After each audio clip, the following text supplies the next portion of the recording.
অনেক প্রত্যাশা নিয়ে মধ্যরাত পর্যন্ত জেগে থেকে যখন বাংলাদেশ দলের পরাজয়ের গল্পের খবর জানাতে হয়, যখন বাংলাদেশের না পারার গল্পের খবর জানাতে হয়, সেই না পারার গল্পের থেকেও বড় হয়ে ওঠে পরবর্তী ওয়ানডে ওয়ার্ল্ড কাপে, 50 ওভার্স ওয়ার্ল্ড কাপে বাংলাদেশ দলটা সরাসরি খেলতে পারবে কি পারবে না সেই শঙ্কা। এর থেকে লজ্জার, বিব্রতকর এবং দুঃখের কোনো ঘটনা ঘটতে পারে না। খেয়াল করে দেখুন যে বাংলাদেশ দলকে নিয়ে আমাদের যে স্বপ্ন, আমাদের যে প্রত্যাশা, সবসময় একটা জায়গায় কিন্তু খুব ক্লিয়ার ছিল। বাংলাদেশ প্রথম বিশ্বকাপ যখন খেললো 99-এ, আমিনুল ইসলাম বুলবুল বর্তমান cricket board president, captain of the side, তারপর থেকে বাংলাদেশ সরাসরি কোয়ালিফাই করেছে। 2027 বিশ্বকাপে 99 থেকে 28 বছর পরে যখনও আমিনুল ইসলাম বুলবুল দলের না বাংলাদেশ ক্রিকেটের নেতা, ঠিক তখন এমন এক সিচুয়েশন ক্রিয়েট হয়েছে যে বাংলাদেশ সরাসরি বিশ্বকাপে খেলতে পারবে কি পারবে না। কারণ র্যাঙ্কিং এর টপ 8-এ থাকতে হবে, ম্যাচেস খুব বেশি নেই, কাট অফ ডেটের আগে বাংলাদেশের র্যাঙ্কিংটা এই মুহূর্তে নিজেদের ইতিহাসে অনেকটা সর্বনিম্ন পর্যায়ে।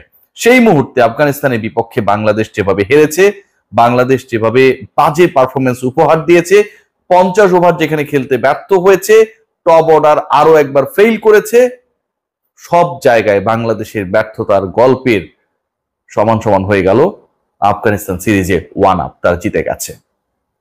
বাংলাদেশের টপ অর্ডার মানে যে কোনো একটা দলকে, অপর দলকে হারাতে হলে আপনার টপ অর্ডারে 1-2-3-র মধ্যে কাউকে না কাউকে রান করতে হবে। ওপেনিং পার্টনারশিপ না হোক, এক উইকেট চলে গেল, পরের উইকেটে অন্তত একটা ভালো পার্টনারশিপ করতে হবে। বাংলাদেশ দল যখন 53 রানের মধ্যে 3 উইকেট হারিয়ে ফেলে, ঠিক তখন আসলে সেই স্বপ্নটা বেশিক্ষণ থাকে না।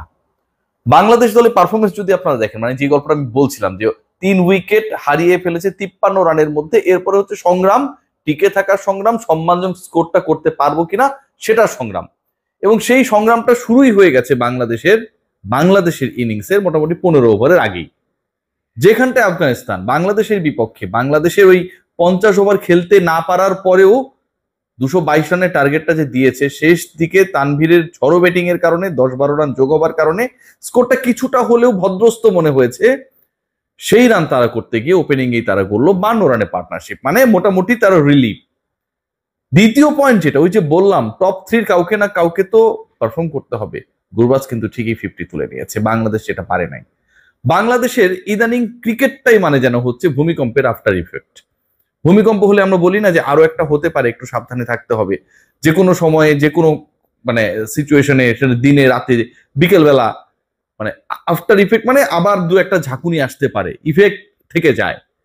বাংলাদেশ দলের উইকেট পতনের আফটার ইফেক্ট, রাশিদ খানের আফটার ইফেক্ট শেষ হতে চায় না। যেভাবে বাংলাদেশ শুরুতে 3 উইকেট হারিয়েছে, তারপর 4th উইকেট পার্টনারশিপ আমরা দেখেছি 17 রান প্লাস করেছে, মনে হচ্ছিল যে বাংলাদেশ স্কোর 250 ক্রস করে যাবে, এরপর আবার ধুমধাম উইকেট পতন। সেটা এতটা সিরিয়াস হয়েছে যে বাংলাদেশ